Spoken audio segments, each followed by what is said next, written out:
Good evening, ladies and gents, and happy new year. Welcome to the first Fallout Bar of 2023. Fantastic to have you all alongside us this evening as we talk over the quarter-final action of the PDC World Darts Championship.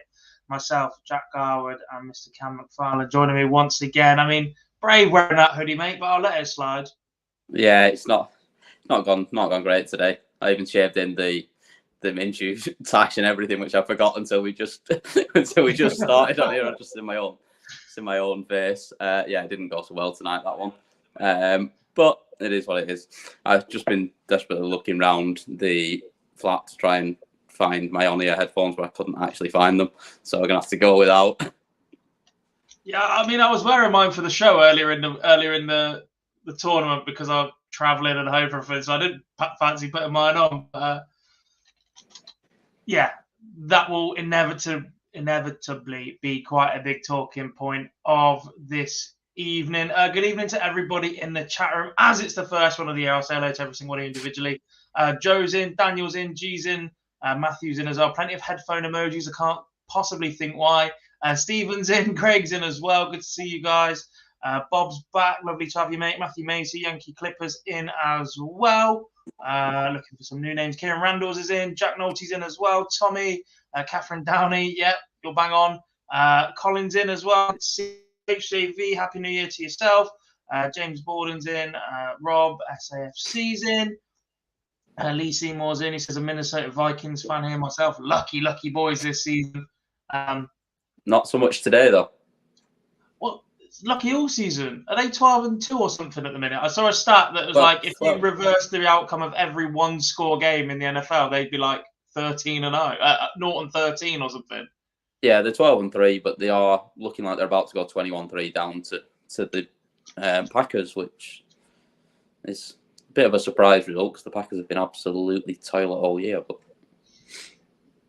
yeah, but this is a dart show, so moving swiftly on. The quarterfinal stage of the PDC World Darts Championship is in the bag, and it feels like all four games have been. There's been moments where they've threatened to be close, but we didn't get a single last set shootout. There wasn't really any late drama in any of the matches, was there? No, it was one that we thought going into it could be a really good day of action, and we could have a lot of close battles, and it just never really ignited that way, did it?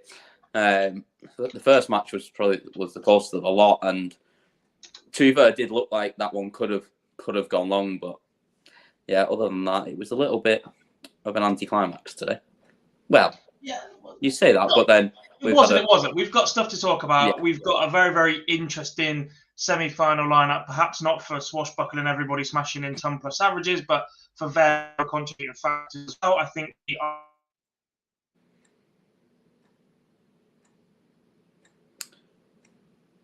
league.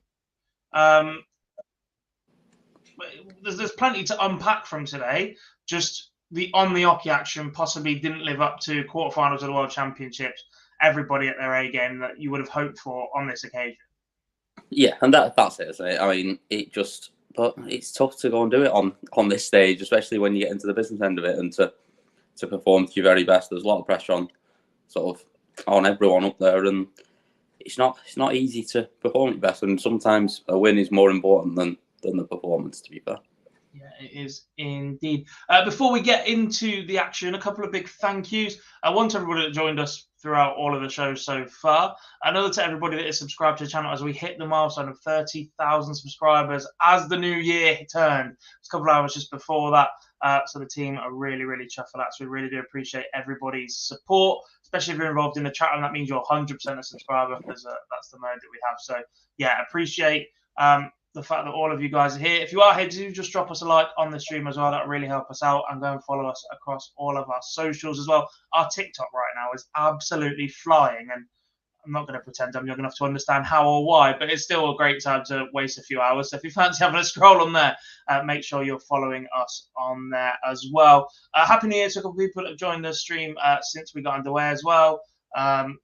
To Pat Everson, B Middleton, James Borden, and Harvey Pace has just joined as well. So Thanks for joining us. But Cam, I suppose we better actually look back at some darts now. We start off with the first quarterfinal. We're just going to go in game order. Dimitri Vandenberg against Johnny Clayton, and it just seemed to be one of those tight and tense affairs of two players that haven't had the seasonal success that they have in the last couple of years. And it felt like a game that was going to define either their seasons, and they both felt the pressure of that all along. Yeah, I think you're right with that. I mean, it's the first time this tournament we've seen Johnny dip below 50% on the finishing. He started off really well through the first couple of sets. He was sort of strong on the outer ring, and he was still above 50%. But then it fell away a little bit when it mattered really for him, and it was a bit of a surprise because he's looked cool all week, all 2 weeks up until this point, and I kind of expected him to get over the line in a close one here. I thought if it did come down to a scrappy affair, his finishing would be the difference, but it turned out to be the scoring power of Dimitri giving him more opportunities, and he took more of those chances and actually finished up with a higher checkout percentage than Johnny in the end as well. Yeah, I mean, to get to this point, Johnny's been at 50% checkout percentage for the entire tournament. To finish this match with 35, normally you'd expect you can still get away with matches at that level. 35 to 40% is where you'd expect if you're hitting one of three, especially if a lot of those one of threes are at the end of a three-dart combat, 3 darts in hand sort of thing. But the scoring power just wasn't quite there to match that from Dimitri. I mean, he dominates the 140s as you expect, but it still felt like there was just far too many loose darts from Johnny Clayton. The first dart wasn't quite sitting right, and that switch was causing him all sorts of problems. I don't think I've ever seen Johnny Clayton hit as many big sevens as he did this afternoon. Yeah, and I think you're right. I think he's a lot away with darts, and it's not something we see a lot from him. He's generally pretty steady, but like you say, wasn't quite high, and you're going to get beat if you're not quite high against him. We know that. It was a pretty solid performance from him, even despite missing quite a lot of doubles himself.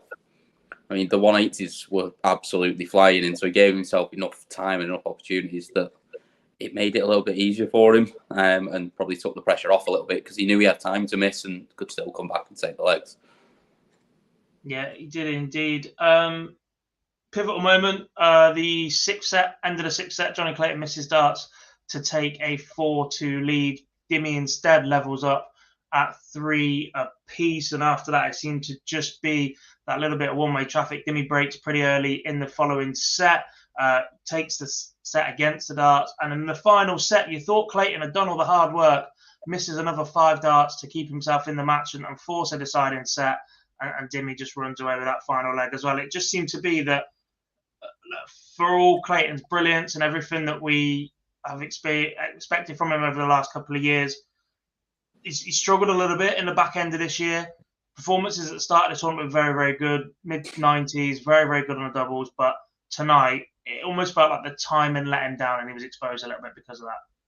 Yeah, it did. Like you say, I mean, going into this game, if you'd wanted one player of the last 8 that you'd have wanted hitting your double if you needed it, you'd have had Johnny. And when it came down to it, like you say, that second to last leg in the final set, 4 darts at double missed, and none of them particularly close either. They weren't particularly well thrown either, and he kind of crumbled a little bit when it mattered, but not something we usually expect to see from him. But I mean, everyone's due an off day on the outer ring, aren't they? So it just came at the wrong time for him, unfortunately.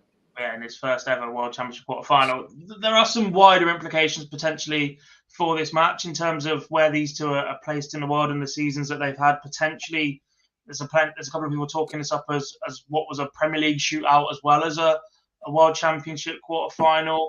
And with that, I suppose you have to explore a varied response to Dimmy's, I don't want to call it antics, I don't want to call it reactions, but the way that Dimmy will reset himself in the middle of a leg, or the way that he'll take his time to compose himself, etc., and how watchable that is. Where do you stand on that topic?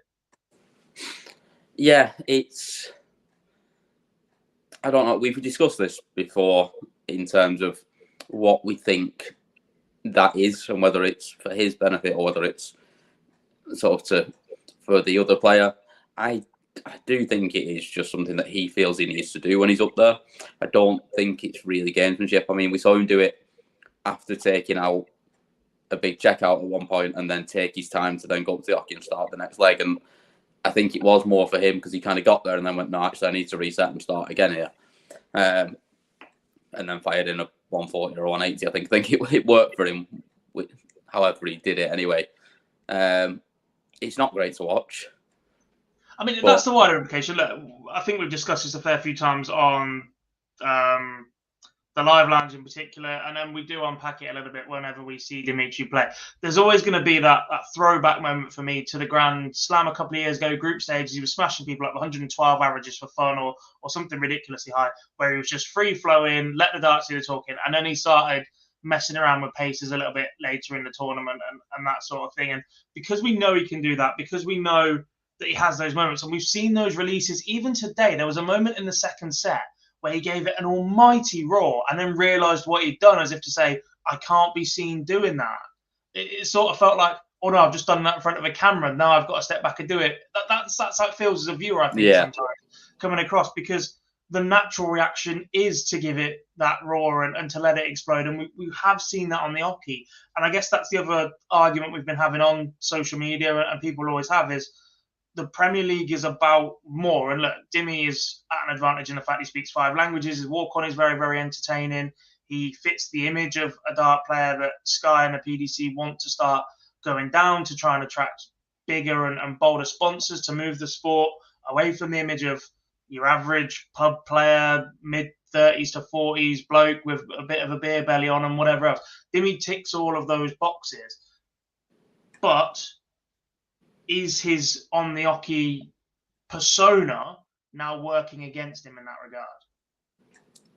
I don't know, because I still think we see enough from him and the play. Like when he actually starts throwing, his rhythm's still pretty rapid.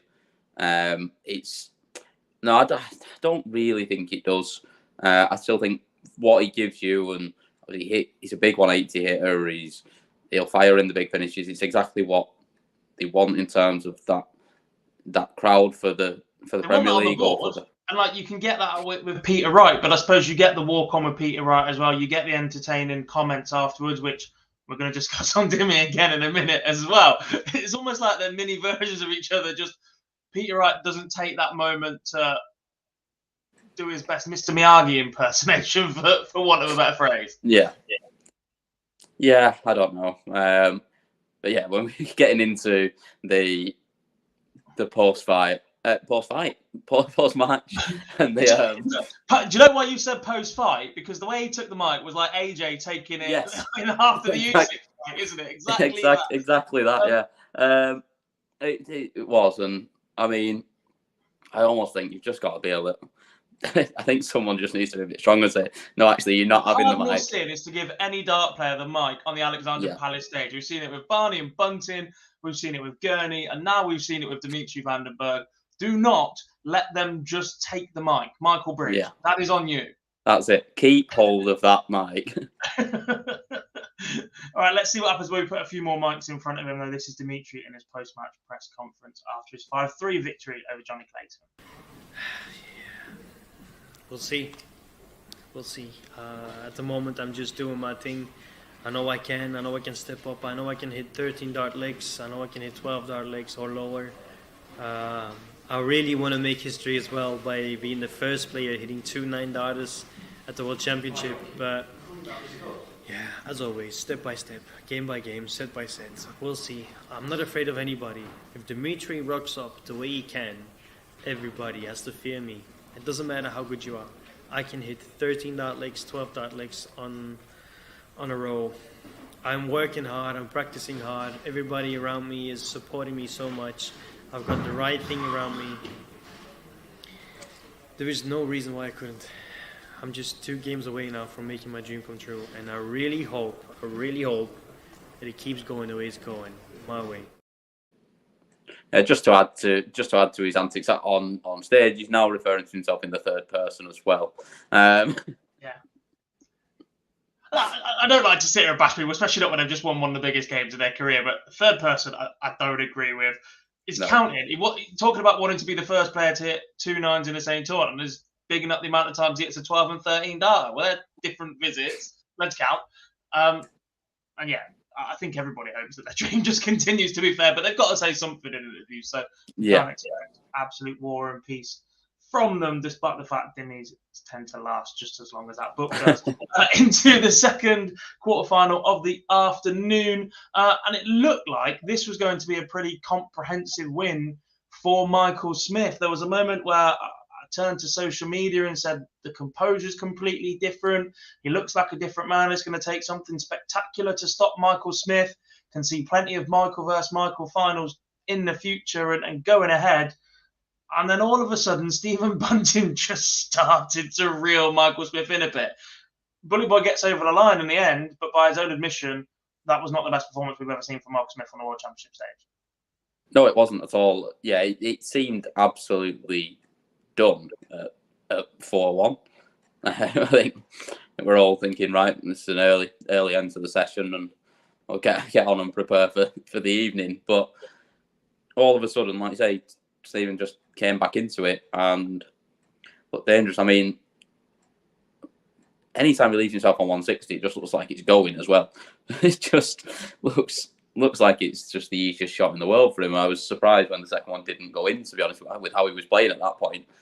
But yeah, I think it went from being a clinical, comprehensive performance from Michael to thinking, oh, he got away with one a little bit there almost. And to be fair, it was still pretty solid. I mean, the scoring was absolutely nowhere near what we can do. Yeah. But the finishing now just looks like he hasn't got to worry every time he steps up to throw a double, and he's getting himself through games that he wouldn't have won previously because that finishing power is there now.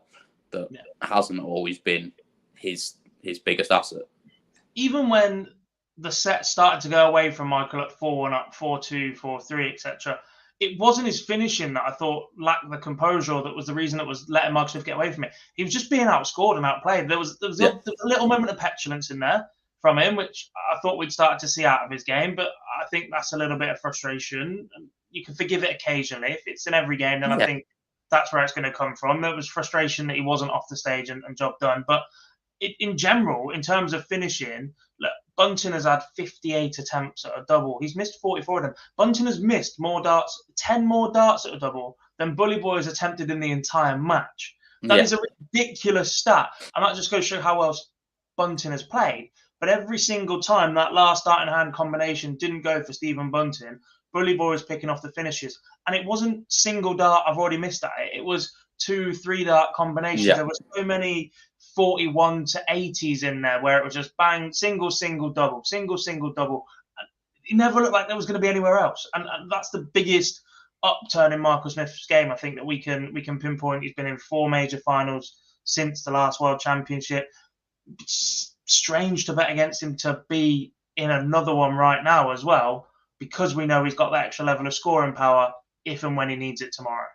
Yeah, and that's it. Like you say, I mean, Bunting scoring again for the third game in a row has just been absolutely just massive. I mean, 25 140s. I think he did something like 46 over the last 2 games as well. Just the scoring power is incredible from him. And another 14 180s. And to miss 44 darts at a double and still average 97 is one hell of a performance. But it just shows you that he got a little bit weirded by Michael Smith in that he's averaged 91, Smith, and still gone and won with a bit of a cushion as well. Yeah, I want to talk Stephen Bunting because he seems to save his best performances for this World Championship. 2 years ago, he made the semi-final, so he's just gone a long way to defending a large chunk of that prize money. Not all of it. He falls a round short. We've seen him make deep runs to the semi-finals of the match play before as well. In terms of ability, when he first moved over from the BDO, big things were expected. Won a Pro Tour. After the first 18 months, didn't quite go to plan. He is more than capable of, when you see him play like this, and when you see him play the way he did in the previous round, and the ability that we know that Stephen Bunting has got, he's got the game in there to be a top 8 player. I'm not saying everybody can be a top 8 player at once, but we need to start seeing that more consistently from Stephen Bunting, because on this form, on this showing, on the show that we saw from him 2 years ago, on the show that we've seen in Blackpool from him previously, Stephen Bunting has the chance to go and win major titles in the PDC still. 100%. I mean, if he can carry on scoring like that and just tidy it up a little bit on the outer ring, which, to be fair, in his last 2 games he was better than he was tonight, then he's going to beat a lot of people. Yes, indeed. Let's then hear from Michael Smith in his post-match press conference. A quick reminder that all of these interviews are available in full on our YouTube channel once you finish watching us. Or if you're that desperate, go and watch them right now. You're still counting as a view towards our channel. So here's Michael Smith. Put myself under too much pressure. Where I got sent a lot of videos the other night with Stephen saying, I'm playing well, he's been watching me, I've been doing this, been doing that. People who know me, I don't even watch darts. I watched Stuart Little, Aquaman, and something else. But then Steve said I've been watching him.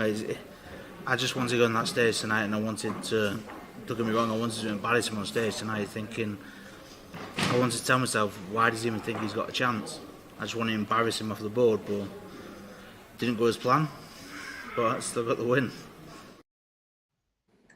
A little bit more needle than I was expecting. It was pretty friendly, general game. I didn't think there was any bad blood between these two, but it certainly seemed to rile Bully Boy up enough to mention it in his post-match press conference. I mean, a concern that perhaps that shows a little bit of fragility for a player that has been as successful as Marcus Smith has this year. As I mentioned, 4 major finals. He's in a semi-final of the World Championship once again. He's picked up his first major title. You're going to get more and more targets on your back. If comments like that saying, I've watched him, I think I can beat him, are going to get under your skin a bit, there's a bit more work to be done there for Bully Boy. Yeah, it was a bit of a strange one for me, that. And like you say, I mean, I didn't really think anyone had a bad word about Stephen Bunting, to be honest. So let's see, like, obviously one of the nicest guys about. And it was strange to say that he wanted to embarrass him. It was quite a strong sort of comment to come out with afterwards. But yeah, if he's letting that get in his head, it is going to be, especially when you come up against someone that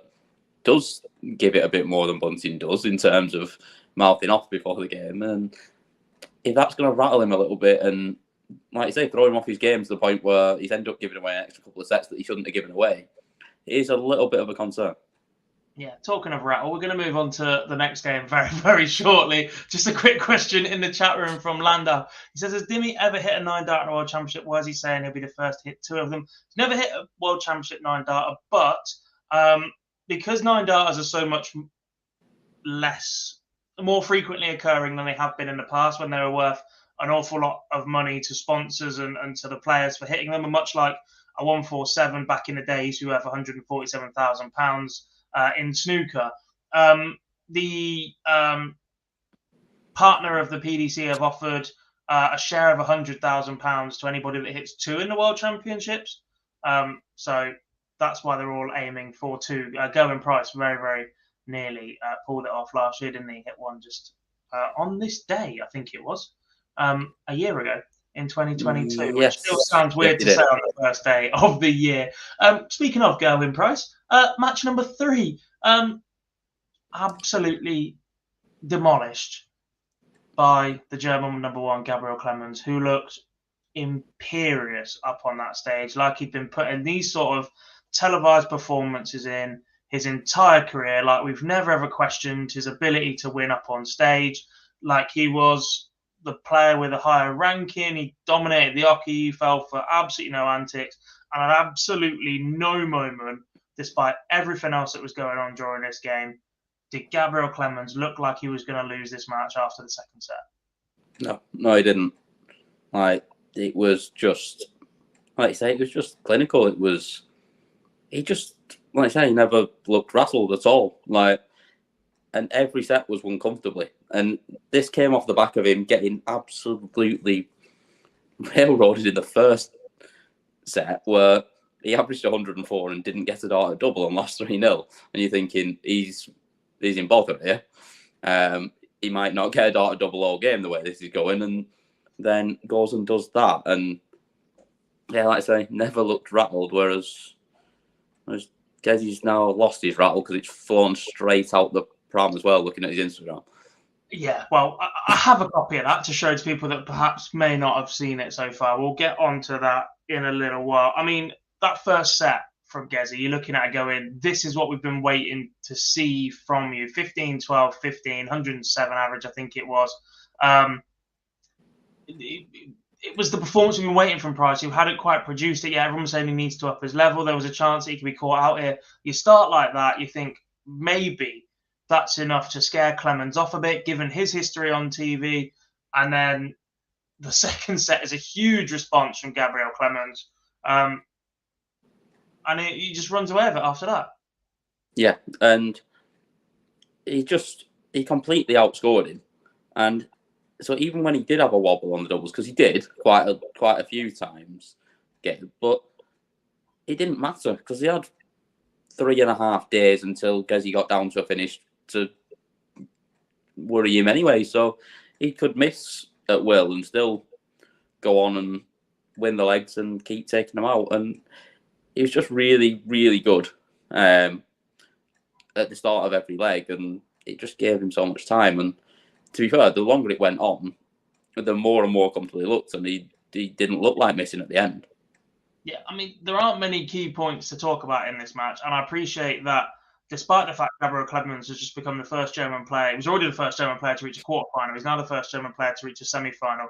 There's only so much hyperbole we can chuck at that performance from Gabriel Clemens, and we're going to look ahead to a semi-final shortly afterwards. The talking points here are around Gerwyn Price. So whilst we want to big up the fact that Clemens has just won, the world number one has just done a couple of interesting things within that match. And there's things to talk about within that. First of all, the ear defenders emerged after, I think it was the fourth set, 3-1 down. Them on his head. Clearly at that point, he decided he'd had enough with the crowd. I mean, at times I thought they gave him an okay reception in terms of the walk-on. It wasn't, look, there were boos within it. There were a few boos, but no matter what, I just think we're at that point now where we are at that point now because there's been such a back and forth of it before in the past that Gezi's been interviewed and quoted as saying, bring it on, I like it, I need it, etc. He thrives off it. You're just going to keep picking that up a bit. Well, to be fair, I don't even think it was that. I'm shouting that he's had in Leicester before from the people sat right at the front in a slightly smaller, quieter arena. That's where you draw the line, right? But in terms of just a wall of noise of booing, I don't think there's an awful lot you can do about that. And I also think that Price has to shoulder some of the responsibility around that because of the way that he's behaved towards crowds in the past. Yeah, but I actually don't think it was that today. Like there was a bit of booing on the walk-on, but that's because there were 800-900 Germans in there again, like there have been every day, and every single person that's played Gabe has had to put up with that at the start because they're all there supporting Gabe. So you're going to get a few boos from the crowd when you're playing against the player, and it's essentially like a home game for him, which every game has been for him this week. So I don't really think there was anything that bad. I didn't particularly hear any sort of whistles as he was never going for doubles, so that's probably why. But I didn't particularly hear any of that up there today. I thought they were quite respectful, the crowd, to be fair. And there was times they were singing. I think he was just having a bit and all that. There was a lot of support for Gabriel as well. Granted, I think there's more to unpick with this a little bit. Is that from what we understand from the practice room and the press area, that these have been with him for a while now, and he's been planning on using them. So it's obviously been something that's built up in his mind over time, anyway. I mean, you don't just pull those out of nowhere. Like he had the smaller in-ear ones, in underneath the big ones, and he kept them in after that next set where it didn't quite go to plan. The first leg and a half where he put the big ear defenders over the top, looked like a set of Beats by Dre or whatever. Part of me can't help but think going that excessive with it caused even more target, caused even more reaction from the crowd. Look, when he's got them in, he probably can't hear an awful lot, but the crowd were very, very vocal at that point, booing the reaction and whatever. And it worked for a leg and a half in his favour, granted. But if you've got the little ones in underneath as well, why didn't you try that first? He might have done. This is just my thought. But to go that extreme with that size at that point, for me, that's a last roll of the dice. I'm going to try something absolutely so dramatic that it either changes the attitude of the people behind me it fires me up in some psychological way, or it gets into Gabriel Clement's head at the same time. Yeah, Because the in-ear ones, you don't really know. It's Mervyn King's been playing with in-ear ones for God knows how many years, right? You see him take them out at the end of the game and whatever else. Some games he doesn't use them, some games he does. But if you go with them first and see it's not working or whatever else, we didn't see any adjusting of them up until that point. So it was clearly just from nothing to both. And I just think the big ones over the top weren't purely for Gerwyn Price's benefit. They were for other people around him as a benefit as well. And then he went down to the smaller ones. Yeah, I 100% think that's the case. I think it was to try and rattle Gabe a little bit, to try and it was probably to rile the crowd up a little bit because he knew he couldn't hear them. He did it a little bit after he fired in the 180, I think it was, or when he took the first leg after that. And he sort of gave them a bit and gave it a big roar and was sort of pointing to the headphones to say, I can't hear anything. So he was doing it for that reason, to try and get the crowd probably more involved, even though it wasn't going to be something he was going to be really affected by, but it might affect Gabe. And I think that was exactly why he used those. And yeah, obviously he must have had them around for a bit, because you don't just pull those out of nowhere. They weren't exactly just like a standard set that come out of nowhere. Well, they've been pre-approved by the PDC for use before, so some people might be confused by them. What they do look like is just a big set of headphones that are more and more common these days. They weren't connected to anything. They were just ear defenders, so they could be classed as PPE for personal use, etc., for protection of ears. And at that point, in a venue that is as loud as that is, the players are granted to use ear protection such as that. If it was connected to any device, he absolutely would not have been allowed to wear those. I guess at that point, though, I want to go back to, you said he was reacting while he was wearing them as well. If you're doing it deliberately to block the crowd out, the last thing I want to do at that point is then G them up a bit, because when you are turning round, it's impossible to not look out in a crowd that vast. Yeah. And even if you can't hear them, you're going to see them. And look, it's an adult crowd. People have had a few beers and whatever. I'm not by any means saying that their behaviour is ever going to be perfect. I think PDC crowds are far too gone. But if you're having this battle with the crowd, the last thing you want to do is give them ammunition or a chance to rile up, because whilst you may not be able to hear them, you can certainly see some physical actions that would go against how you feel at that moment as well. Yeah, but I don't think that's what he's concerned about. I think the noise while he's throwing or while he's up there is probably more what he's concerned about. I think what he can see in the background, I don't think really bothers him, to be honest. Yeah. Right. We do have a picture of the post he put on his Instagram story, later over the top. So he said, so frustrating. You play all year round preparing for this one tournament. So good I wasn't let play, but good luck everyone left in. Not sure I will ever play in this event again. Now, we've seen similar in the first couple of rows of information or the post before. Yeah. The last line I think we need to touch on right here is, not sure I will ever play in this event again. If you're a professional dart player in an organisation that does not intend to play in your World Championship again, is there a danger right now, given the conversation we've just had and the mental effect that must be having on Gerwyn Price, especially as he's on the way down in the rankings now as well? That will make a massive difference to someone. We've seen the likes of Barney drop off. Well, he's down to 4 now, isn't he? When Paul Nicholson was on the rise in his career, and he's said something that I thought on social media as well to start with. He hasn't responded to my question yet. He's genuinely fearful that Gerwyn Price might walk away from this sport. Now, we're all acutely aware of just how successful Gerwyn Price's property business is because of the success he's had in darts and professional rugby. Spoken recently about potentially returning to rugby as well. That is his first look. If this sport continues to treat him in the way that he perceives he's being treated, as a minimum, whether you agree with it in either direction at that point, that's not a we think this or we think that. If he continues to believe that's the way he's being treated, he doesn't need darts. And that last sentence might just be a little bit closer to being true. Now as just a... Oh, I think that's your internet again. But yeah, as you were kind of saying, he doesn't need darts. It's not his first love. It's not what he does it because he's very, very good at it. And for the last period of time, he's been the best in the world at it. He's but like you say, he's now dropped down to number 4 provisionally in the world now. Based on that, could potentially go to 5 if Dimi goes and wins the event as well. Which obviously, like you say, would make a big difference. I mean, it would actually rule him out of an automatic qualifying spot for the Premier League. I don't think there's any point where he doesn't get picked for it anyway. But the crowd, and you're going around 16 different venues in the country and in the world, where you're only going to Cardiff once and you get the support, and everybody else is on your back. That genuinely might be the last thing that Gerwyn Price needs right now. Well, yeah, definitely. And I mean, if Timmy does end up above him and he ends up down at number 5 and he's not automatically in based on being in the top 4, and he's saying that he's not going to play in the World Championship next year, do you even then pick him? Or do you say, if you're not saying you're not going to play in the World Championship, you can wave goodbye to your shot at 250 grand as well?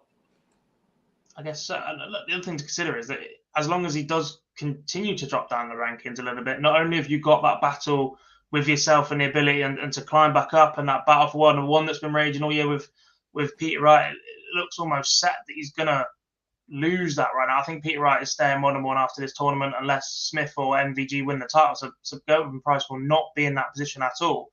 He's got the slide of the rankings plus the internal debate about whether or not he wants to continue playing in front of these crowds. Jamie's just said darts doesn't need Price, darts has MVG. You need people that can stop MVG. The biggest criticism that darts had for 15 years was that Phil Taylor was too dominant. The performances we've seen from Michael van Gerwen in this tournament, if he returns to that year-long once again, the sport becomes very, very stale very, very quickly all over again. Yeah, although I do think there are people out there that can beat him and will. But there were people out there that could and did beat Phil Taylor, but it became a rarity. Yeah. I just think, it does concern me. I can very easily see him walking away and giving up. And like you say, if he wants to go and play rugby, it's very tough to do both, because anyone that watches rugby week in, week out knows that generally you get bashed up every week when you're playing it, and you need your hands to play darts.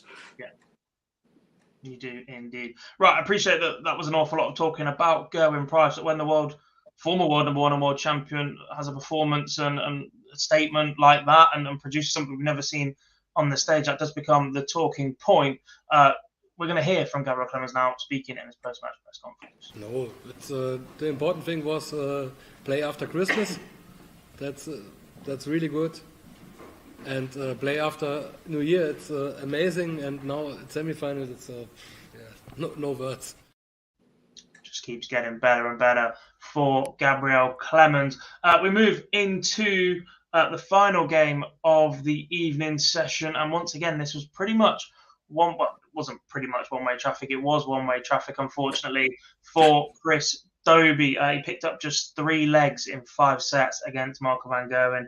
Green Machine producing 102 average, 38% on the doubles, took out a 152, while Dobey sat on one as if to just rub it in. And there were levels between these two tonight. It wasn't just he turned up at one point. It was Dobey was more than a dart behind an awful lot this evening, and that's not to discredit Dobey. It wasn't his best performance, but that's just how well Michael van Gerwen is playing right now. Yes, there is that, but we also know that Chris Dobey is a heavy scorer on dartboard usually, and he was absolutely nowhere near it tonight. And obviously, it's the biggest game he's ever played in his career to this point, and he didn't quite show up, but also wasn't given much opportunity to either, because Van Gerwen was just consistently at that level where he just never really let him off. And even in the legs where he did have a couple of poor legs, Van Gerwen, but Dobey also had a poor leg in those as well and struggled to sort of capitalise on those, and he just never got any confidence going. But because there would have been opportunities there if he was scoring heavy. I mean, Van Gerwen has missed quite a few darts at doubles still. Yes, a lot of them came in. Some of them came in visits where he still then took out the finish, but then there were also multiple visits where he missed a few darts at double and came back to take it out next time, still under no pressure. if he could have got into him early, you never know, things could change because they did look like there might have been opportunities, but it was just. I mean, he was just playing with him at the end, wasn't he? He was literally the game was done from 2 sets on. It's incredibly difficult for a player to approach a game against someone who is so heavily favourite. Once again, has all the history behind him.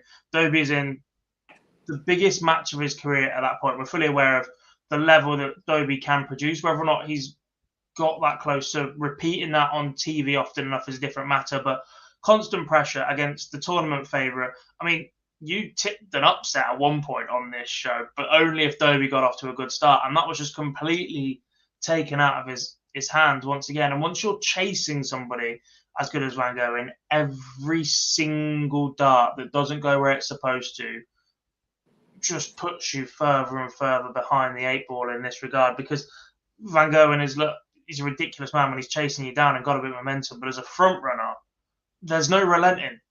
Even when he gets a little bit bored and starts going on different routes, like potentially we saw from him back end of 2017 and 2018, when he virtually completed darts, there was no let up in ability. There was no let up in intensity of the performance. It was, I'm just going to do this a slightly different way because he has that ability.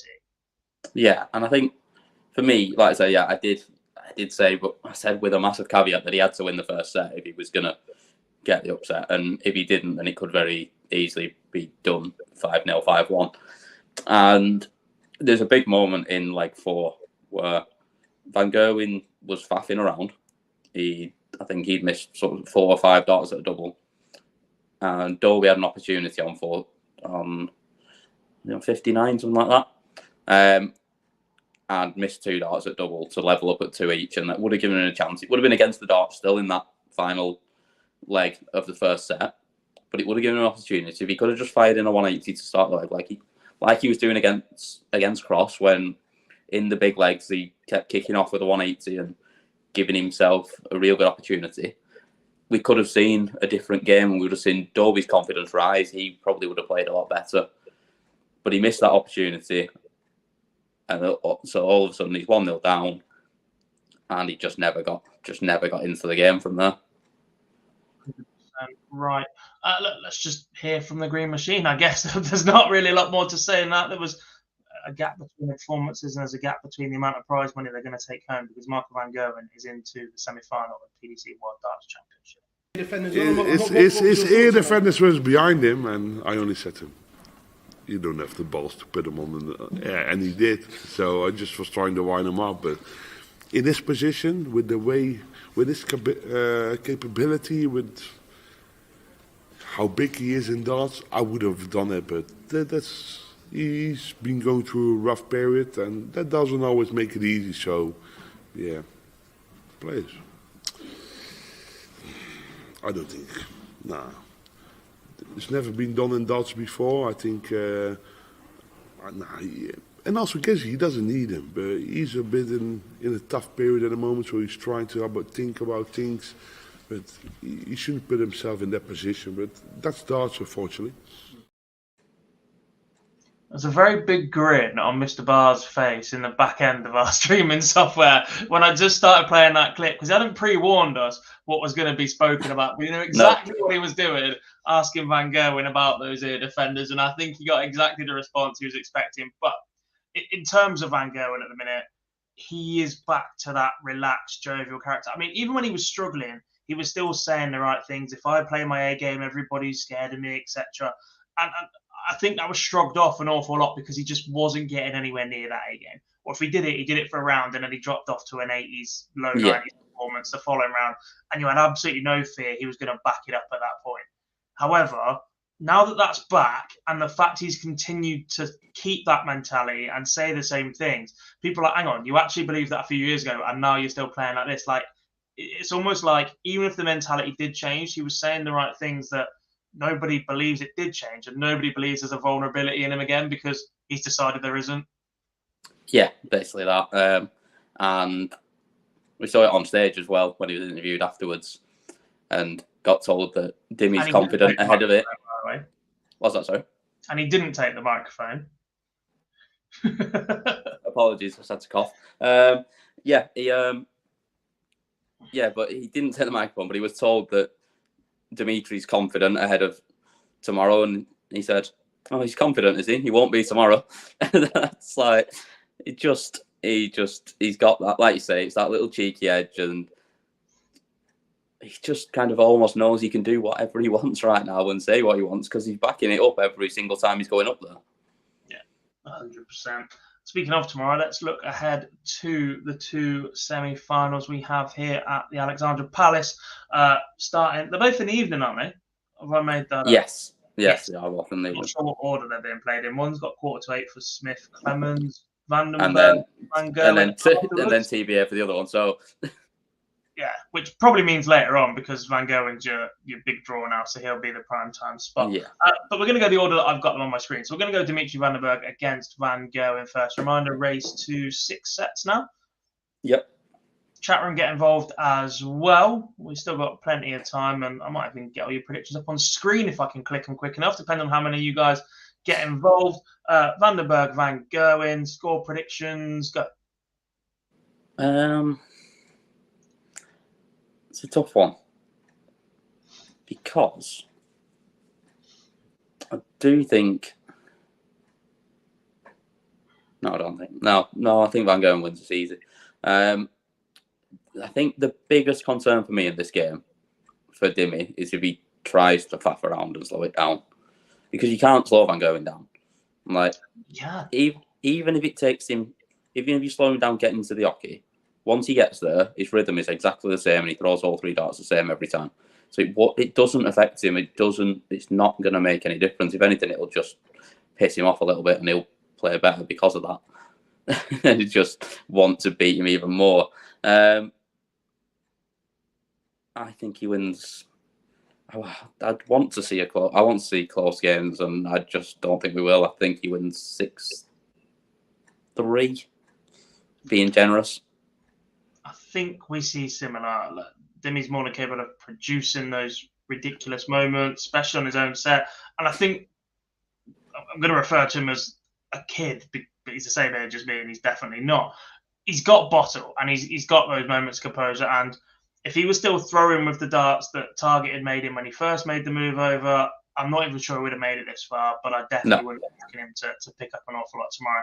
But these are so similar to the ones that gave him so much confidence when he was winning titles. Let's not forget, he did win 2 World Series events earlier this year, right? So he's beaten all the top guys, all the Premier League guys, but that was before he moved manufacturer, before he changed barrel, right? He's gone back to something as close as possible to that now, made by his new manufacturer. And it just seems to have reassured him in every single moment that he needs it. However, I just don't see anything other than a Michael Van Gogh title at the minute, let alone this match. So I'm going to say 6-3 Van Gogh. I don't think there's many people that have predicted upsets in the chat room. So pretty much everybody's Van Gogh when I say the scores out, just to say trying to worry about reading people's names. Yeah, there's not one. So Tommy's got 6-2, Jamie's got 6-1, Charlie's got 6-3, HJV 6-3 as well, G's got 6-2, Daniel's got 6-3, Harry's got 6-2, Matthew's got 6-4. I think that's the closest one we've had so far. Yeah. MVG 6-3, Paul's got 6-2. That was from Bob. Sorry, I've just said MVG. See what I mean? Getting these names going. Kieran's got 6-4. Mike's got 6-2. Jack's got 6-3. Demi will try and slam down. Craig's got 6-3 as well. Mr. David's got 6-3. We have one. Pat Everett's got 6-2. We keep scrolling a bit more. And Nels, I think you said that just to be different right at the end, has got Dimmy 6-5. Into the second semi-final that could well be the first semi-final, but nobody really knows what semi-final it is. It's Gabriel Clemens, the German number 1, against Michael Smith, the English number 1, and potentially world number 1 should he lift this title. If they play like they did today, there's only one winner here. However, I don't think most people expect that to happen. Yeah. Just to answer Tommy's question, just to give myself a little bit of extra time before I make my prediction. He's currently is 19th provisionally. Is Clemens. Yeah. I thought he was really, really good, Clemens, today, and if he plays like that again, he's going to give Smith a lot of trouble. But I'm not sure we see him back it up, and I think we'll see Smith play better than he did today. I think he'll score heavier, which will sort of just put him a little bit further ahead in legs or closer to Clemens. And if he doubles like he did again, he's going to take his chances. He's going to win this. And I think, again, it's not going to be particularly close. And I think it's 6-2 to Bully. Interesting. I mean, look, if Gabriel Clemens keeps performing at the level that we've seen from him so far in this tournament, there does just seem to be that extra air of confidence and calmness up on the hockey. He doesn't seem flappable. To respond to Gezzy's first set tonight was superb. There is that concern that maybe that starts to get away from Bully a little bit. We saw that in the UK Open final against Danny Noppert, when you're expected to win and that start to slip away from that level of performance. He was much, much better against Ross Smith in the European Championship final. But if you've got those two memories in the same year or the same season, and then you're going into another game where you expect yourself to make that final and you've got that ability and it's all been going your way so far and it just doesn't quite click in those moments. It's been tested early on, granted. It just might be the chance for this game to get away from Bully Boy and into the Clemens hand. And what absolute scenes that would be, especially as we throw back to all the predictions. And I'm not going to say there weren't many of us. I think every single one of us identified Clemens as a nice route in this draw to pick yourself off with, especially as it was Bo Greaves or Willie O'Connor waiting for him. But I'm going to go Michael Smith, but I'm going to say 6-4. I just think Clemens has been very, very good, and I think he'll get close. I think he'll get rewarded for those performances and what he's done so far in this tournament, but I'm not sure it'll be enough to beat Michael Smith. Again, these predictions are all in Smith's favour, as he is the favourite unless otherwise. So Tommy has 6-4, Charlie's got 6-3, Matthew's got 6-2, Pat Everett has gone for Gabriel Clemens 6-4. Mike Gallagher has got 6-3. G's got 6-4. Paul's got 6-3 as well. HV says we go deep and it goes in Clemens' favour. He's got 6-5. Bob has got 6-3. Jamie got 6-5. Smith. Gabriel's doubles have cost him this time. Interesting. Jordan's got 6-2, as is Harry Barry. Jack's got 6-3. Craig has got 6-4. Kieran 6-3 as well. Jax has been impressed with Clemens, but Smith beats him 6-4. Do we have any more predictions before we answer some questions? Mr. Davis says 6-1. I think that's in Smith's favour. And we will go from there. I suppose one last question is, if Clemens gets to the final, is he Premier League potential? We touched on Dimitri potentially being in there early. I mean, I gave my 8 earlier, barring a surprise world champion. Would a Premier League final be enough for Clemens, given all of the other names in the hunt so far this season? It's tough, isn't it? Because, I mean, realistically, it should put you in the conversation, but it is literally the only thing we've seen from him. Yeah. However, and the strange thing is that this is what the conversation has been from Sky, and they don't broadcast in Germany. But all of the talk around Gabriel Clemens right now is the numbers he is doing on German TV. 1.3, 1.4 million people are tuning into the darts. Yeah, I imagine more than that today. And if this is your route to Premier League watching every single week via Sport 1 or whatever you've got over there, I think it'd be via Play at the minute or DAZN. I think it is Sport 1 though. You're looking at some interesting certainly right now. Certainly numbers wise, yeah, it does make sense. But I just don't think a final will be enough. And yeah, I just can't. I'm not sure it will be enough. But yeah, like you say, you just kind of beat me to it there. That's where I was kind of going next. Is that numbers wise, obviously he's got so many. There's so many over here watching him anyway. In terms of German fans that have come over for this tournament, you've then got the same, like say, millions watching it back there. I assume with it being sort of what was it, 1.4 or 1.5 in the last round. It's going to be well above 2 million would have been tuning in for this tonight, sort of prime Until we get time. these numbers back, obviously, I believe it's a national holiday in Germany as well. Yeah, I would imagine so. So yeah, you think more. Like I said, they even mentioned they had tweets from Thomas Muller and all sorts of sort of before the game. So I think I could see why they would do it, but what we've got to remember is that the majority, well, nearly every night is in the UK, and does Clement draw fans to the UK and UK viewers the same way that somebody else would? UK arenas are already sold out. Well, yeah, no, but Well, virtually. yeah. I'm not sure I would buy into that. Look, you buy tickets with the expectation you're going to see certain players, but there's also the chance that you don't get to see any of them because they might change the rules or whatever else. So I'm not sure I've ever bought into that thinking. I mean, look, it's still relatively early compared to the rest of the show, so I've got a couple more questions. If you fancy them, I'm definitely going to blame you for talking once again at the end of the show. No, but we're nearing the end of the tournament. It's only 11:15 compared to our usual post-midnight finishes, etc. Quickly, yes or no, 9 data to come in this tournament? It's anything that's missing so far? Yes. Still think we'll get one? A couple of people? I think we get 2. From here, in 3 matches, you think we get 2 more 9 datas? Yes. Well, I say more as if we've had one. We get, I think Smith and Van Gogh both hit one before the end of the tournament. Interesting. Who did you predict for the final? Smith and Van Gogh. Still think they both make it. Still think Smith wins. Still think Smith wins the final. Yeah. Standing by my prediction. And the final one, look, I appreciate this is the World Championships, but I will spend all year hating conversations around the Premier League, but I think there is one more conversation to be had right now is, do we think we will get the announcement after the World Championship final? Or given the performances we've seen with Clayton losing, we've seen Joe Cullen fall a little bit earlier. Luke Humphries has been ill through this tournament, but was tipped very hotly.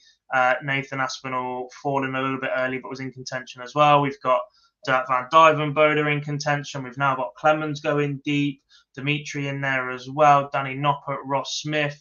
Will they wait for the Masters? Will they chuck all of these names into Copenhagen and just say, these are the 8 players we've got lined up for 1 or 2 spots, go and have at it? Or will they wait until the Masters? However, very, very small turnaround time from the end of the Masters on the Sunday and the Premier League starting on the Thursday. Yeah, exactly that. No, I don't think they wait for the Masters because, like I said, it's too short of a turnaround. You can't announce it, the full field. Whether it's only down to 1 spot or 2 spots, I still think it's too close to it.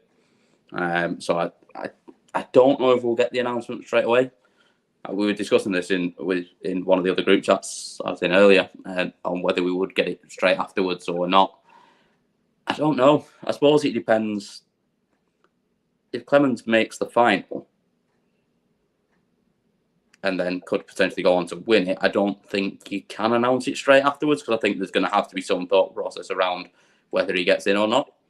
Yeah. If it's Smith and MVG in the final, I think possibly we do get the announcement straight afterwards. Given that only Josh Rock, whose name was being tipped a little bit, isn't in that top 24, are we looking at the Masters?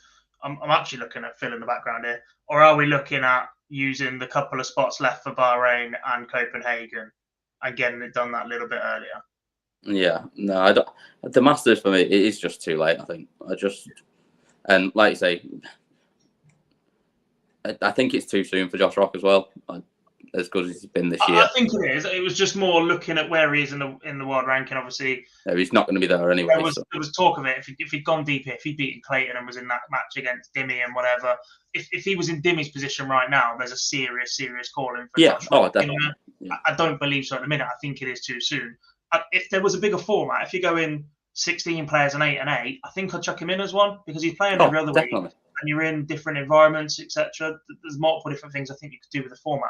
Ultimately, I think 8 players is going to be way too narrow, whichever decision they come up with, whoever goes deep in whatever tournaments they've got left.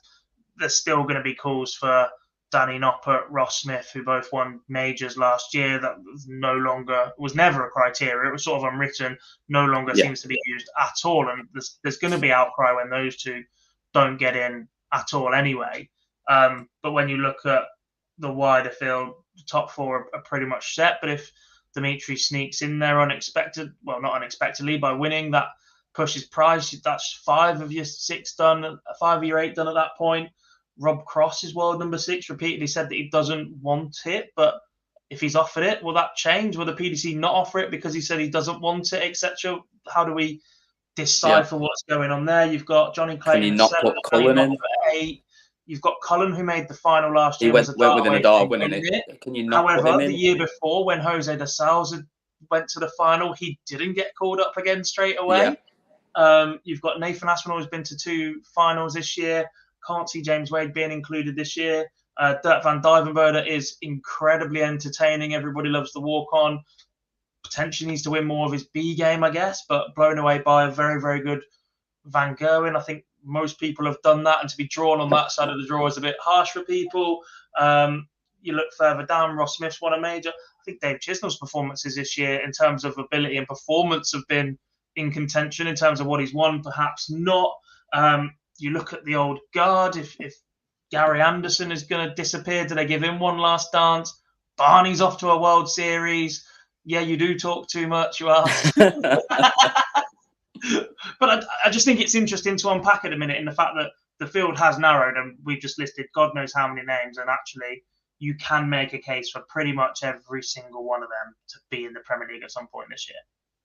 Yeah, you can. And like you say, I think we've had this conversation before about splitting it into 2 lots of 8 and having 2 separate divisions who then sort of play off towards a final, almost like a sort of NFL style sort of thing, where you've got two different conferences and then they come together towards the end of it. That way you get a lot more people in there, and it would probably be a little bit more entertaining than we all kind of thought it was last year. I'm still not sure sold on the format, but we're getting the same format again as far as we know. So I think we do. I think we'll get an announcement after the final, because I think it'll be pretty set in on which way they're going to go, even though, like you say, there are a lot of people you could go for.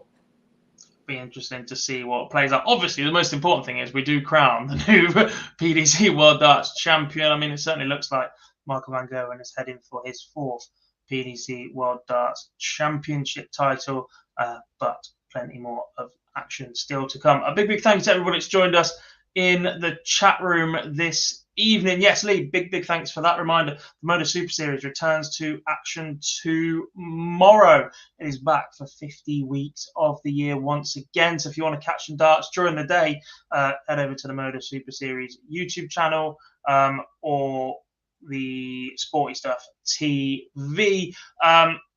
Follow us on all of our socials, hit that like button, make sure you subscribe to the channel. Big shout out for reaching 30k. A massive happy new year to all of you.